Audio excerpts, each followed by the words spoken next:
حجر اسود ایک عام پتھر نہیں ہے، یہ زمین کا پتھر نہیں بلکہ آسمان سے آیا ہوا تحفہ ہے، ایک مقدس نشانی جو اس دنیا کی سب سے محترم جگہ خانہ کعبہ میں رکھی گئی۔ جب یہ زمین پر اترا تو اپنے ساتھ جنت کی خوشبو اور رحمت کا نور لے کر آیا۔ حجر اسود کی اصل نہ مٹی ہے نہ چٹان بلکہ جنت ہے، یہی اس کو دنیا کے سب سے پتھروں سے منفرد اور سب سے زیادہ قابل احترام بناتا ہے۔ حجر اسود کی کہانی حضرت ابراہیم علیہ السلام کے دور سے شروع ہوتی ہے، جب انہوں نے اپنے بیٹے اسماعیل علیہ السلام کے ساتھ خانہ کعبہ کی تعمیر کا حکم پایا تو وہ دونوں دیواریں اٹھا رہے تھے تاکہ یہ گھر صرف اللہ کی عبادت کے لیے مخصوص ہو۔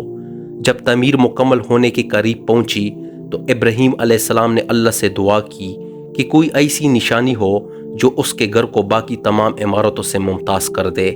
تب ہی جبرائیل علیہ السلام آسمان سے اترے اور اپنے ہاتھوں میں جنت کا چمکتا ہوا پتھر حجر اسود لے کر آئے۔ سوچئے اس لمحے کا منظر، آسمان کھل گیا، فرشتہ اترا اور ایک چمکتا ہوا نورانی پتھر جنت کی روشنی کے ساتھ نازل ہوا۔ حجر اسود ابتدا میں سیاہ نہیں تھا بلکہ دودھ سے بھی زیادہ سفید، روشن اور نورانی تھا۔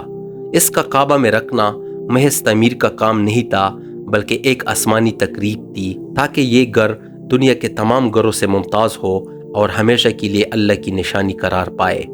وقت کے ساتھ جب لاکھوں کروڑوں انسانوں نے اس کو چوما اور اس پر اپنے ماتھے رکھے تو وہ پتھر اپنی اصل سفیدی سے بدل کر گہرا سیاہ ہو گیا۔ کیوں؟ کیونکہ اس نے انسانوں کے گناہ جذب کیے۔ حجر اسود کا سیاہ ہونا اس کی کمزوری نہیں بلکہ اس بات کی گواہی ہے کہ یہ انسانوں کی لغزشوں کا گواہ ہے اور اللہ کی بے پایہ رحمت کا نشان ہے۔ یہ واحد پتھر ہے جس نے جنت کی روشنی بھی دیکھی اور انسانوں کے گناہ بھی اپنے اندر سمیٹے۔ حجر اسود صرف ایک پتھر نہیں بلکہ آسمان اور زمین کے درمیان ایک تعلق ہے۔ یہ وہ مقام ہے جہاں بندے کے ہونٹ جنت کی نشانی کو چھوتے ہیں۔ ہر حاجی اور معتبر جب اس کے قریب جاتا ہے تو دل میں ایک عجیب لرز محسوس کرتا ہے، کیونکہ وہ جانتا ہے کہ یہ دنیاوی چیز نہیں ہے۔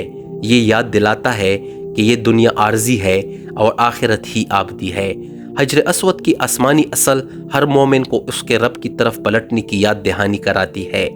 رسول پاک صلی اللہ علیہ وسلم نے خود حجر اسود کو چوما اور امت کو اس کی ترغیب دی، مگر ساتھ ہی حضرت عمر رضی اللہ تعالی عنہ الفاظ کے ذریعے یہ حقیقت بھی واضح کی کہ یہ پتھر نہ نفع دیتا ہے نہ نقصان، لیکن یہ محترم ہے کیونکہ یہ جنت سے آیا اور نبی کریم صلی اللہ علیہ وسلم نے اسے چھوا۔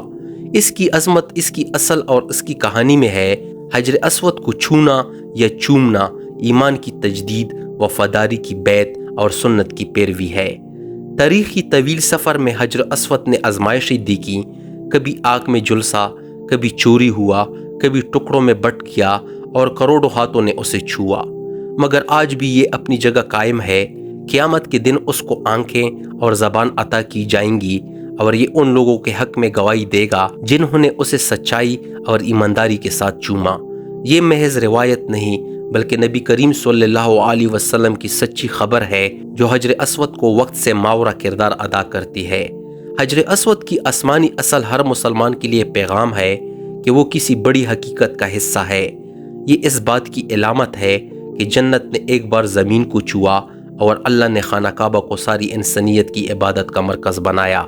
جب زائر حجر اسود کو دیکھتا ہے تو وہ صرف ایک پتھر نہیں دیکھ رہا ہوتا بلکہ جنت کی ایک نشانی کو دیکھ رہا ہوتا ہے۔ تو میں آپ سے سوال کرتا ہوں، جب آپ حجر اسود کے سامنے کھڑے ہوں گے کیا آپ اسے صرف ایک پتھر سمجھیں گے یا جنت کا وہ ٹکڑا جو آپ کے حق میں گواہی دینے والا ہے؟ اگر آپ کو یہ باتیں دل کو چھونے والی لگی تو اس ویڈیو کو شیئر کریں، چینل کو سبسکرائب کریں اور کمنٹس میں بتائیں آپ حجر اسود کو کس نظر سے دیکھتے ہیں۔ شکریہ۔